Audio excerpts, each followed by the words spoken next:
오늘 하나님께서 우리에게 주신 말씀은 요한일서 3장 1절에서 10절입니다. 하나님의 말씀을 봉독합니다. 보라, 아버지께서 어떠한 사랑을 우리에게 베푸사 하나님의 자녀라 일컬음을 받게 하셨는가? 우리가 그러하도다. 그러므로 세상이 우리를 알지 못함은 그를 알지 못함이라. 사랑하는 자들아, 우리가 지금은 하나님의 자녀라. 장래에 어떻게 될지는 아직 나타나지 아니하였으나 그가 나타나시면 우리가 그와 같은 줄을 아는 것은 그의 참 모습 그대로 볼 것이기 때문이니 주를 향하여 이 소망을 가진 자마다 그의 깨끗하심과 같이 자기를 깨끗하게 하느니라. 죄를 짓는 자마다 불법을 행하나니 죄는 불법이라. 그가 우리 죄를 없애려고 나타나신 것을 너희가 아나니 그에게는 죄가 없느니라. 그 안에 거하는 자마다 범죄하지 아니하나니 범죄하는 자마다 그를 보지도 못하였고 그를 알지도 못하였느니라. 자녀들아, 아무도 너희를 미혹하지 못하게 하라. 의를 행하는 자는 그의 의로우심과 같이 의롭고 죄를 짓는 자는 마귀에게 속하나니 마귀는 처음부터 범죄함이라. 하나님의 아들이 나타나신 것은 마귀의 일을 멸하려 하심이라. 하나님께로부터 난 자마다 죄를 짓지 아니하나니 이는 하나님의 씨가 그의 속에 거함이요 그도 범죄하지 못하는 것은 하나님께로부터 났음이라. 이러므로 하나님의 자녀들과 마귀의 자녀들이 드러나나니 무릇 의를 행하지 아니하는 자나 또는 그 형제를 사랑하지 아니하는 자는 하나님께 속하지 아니하니라. 아멘. 오늘 말씀의 제목은 죄에 대한 성도의 자세입니다. 요한은 오늘 본문 1절과 2절에서 성도들의 정체성에 대해 언급합니다. 그 내용을 요약하면 다음 세 가지입니다. 성도는 하나님의 사랑으로 하나님의 자녀가 된 자입니다. 하나님의 큰 사랑을 받은 자를 하나님의 자녀라고 합니다.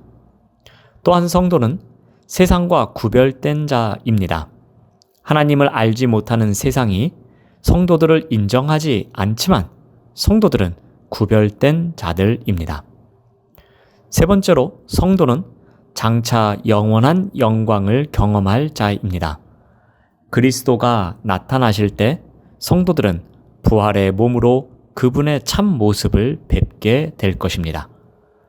이러한 성도들은 어떻게 해야 하는가? 3절에서 이렇게 말합니다. 주를 향하여 이 소망을 가진 자마다 그의 깨끗하심과 같이 자기를 깨끗하게 하느니라. 하나님의 자녀들, 즉 성도는 미래에 다가올 영광을 바라보며 삽니다. 그래서 성도들은 하늘 소망을 기대하면서 주님의 깨끗함처럼 자기를 깨끗하게 하며 살아야 합니다. 뿐만 아니라 현재에도 성령의 인도를 받으면서 성령의 섭리 속에 살고 있습니다. 그러므로 세상 사람들과는 삶의 목표가 전혀 달라야 합니다. 그 목표가 오늘 우리가 깨끗한 삶을 살아가야 하는 이유가 되는 것입니다.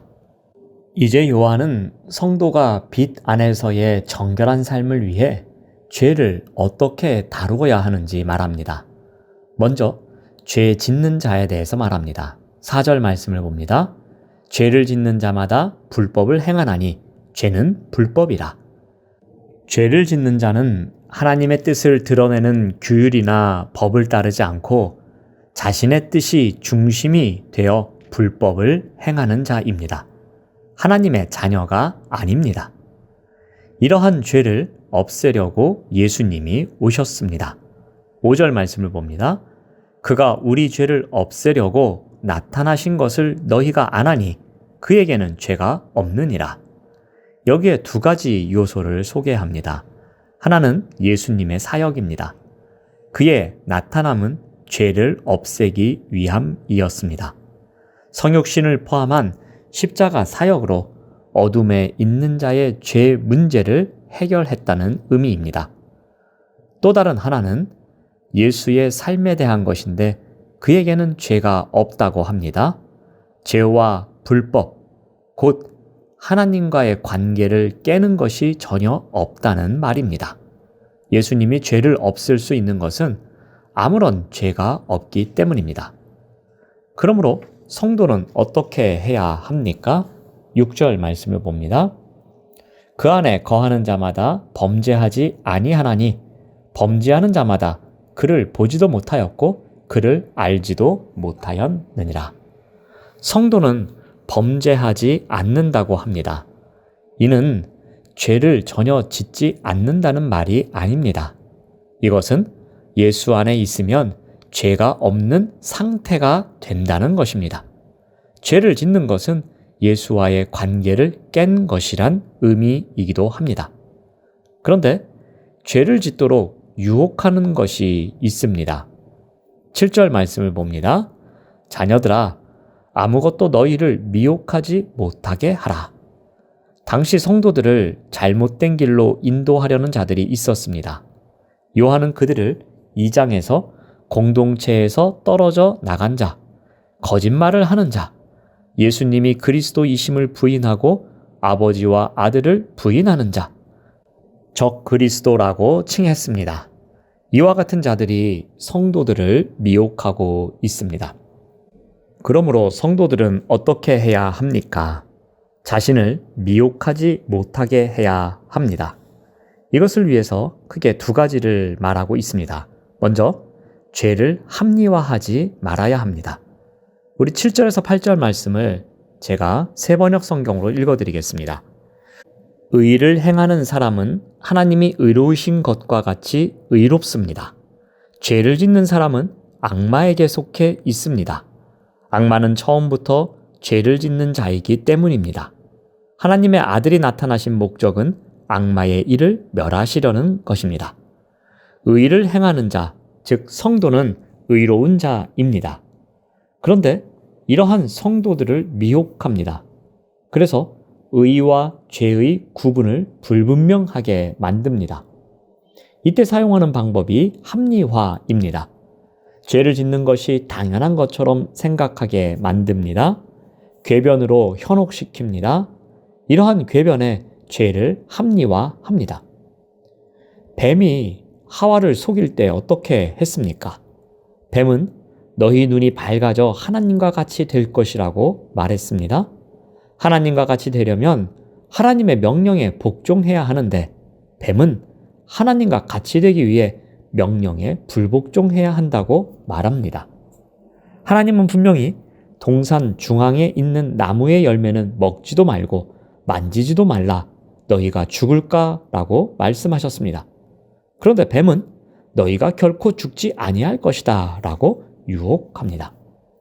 이러한 궤변에 아담과 하와는 죄를 합리화합니다.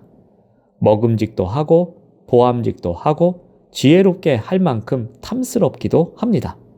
전혀 문제가 되지 않을 것이라고 합리화합니다. 그러므로 죄에 대한 성도의 자세는 어떠해야 합니까? 합리화보다 말씀에 대한 순종이 있어야 합니다. 이런저런 궤변으로 죄를 합리화하는 것이 아니라 말씀 앞에 순종하는 것이 우선입니다. 다음으로 죄가 자신을 미혹해 하지 못하게 하기 위해서 무엇을 해야 합니까? 죄를 지을 수 없는 분명한 이유가 있음을 명심해야 합니다. 9절 말씀을 봅니다. 하나님께로부터 난 자마다 죄를 짓지 아니하나니 이는 하나님의 씨가 그의 속에 거함이요 그도 범죄하지 못하는 것은 하나님께로부터 났음이라. 요한은 하나님께로부터 난 자마다 하나님의 씨가 그의 속에 거함으로 죄를 짓지 않는다고 말합니다. 하나님의 씨는 무엇을 의미하겠습니까? 이것은 새로운 삶으로 태어나게 하는 것입니다. 바로 말씀과 그 말씀을 통해 깨닫게 하시는 성령의 능력을 의미합니다. 곧 하나님의 말씀이 우리에게 주어지고 성령을 통해 말씀을 깨닫고 회심하여 새로운 생명을 갖게 되는 것. 이것이 바로 하나님의 씨입니다. 성도는 죄를 지을 수 없는 분명한 이유를 갖고 살아가는 자입니다. 성도는 하나님의 씨, 즉 말씀과 성령으로 새로운 삶을 살아가는 자이기에 죄를 지을 수 없는 존재함을 명심하고 살아가야 합니다. 그래야지 죄를 지을 수 있는 미혹으로부터 벗어날 수 있는 것입니다. 바른 복음을 듣고 믿어서 하나님의 자녀가 된 자들이 성도입니다. 성도는 더 이상 사탄의 통치를 받는 어둠의 영역에 있지 않는 자입니다.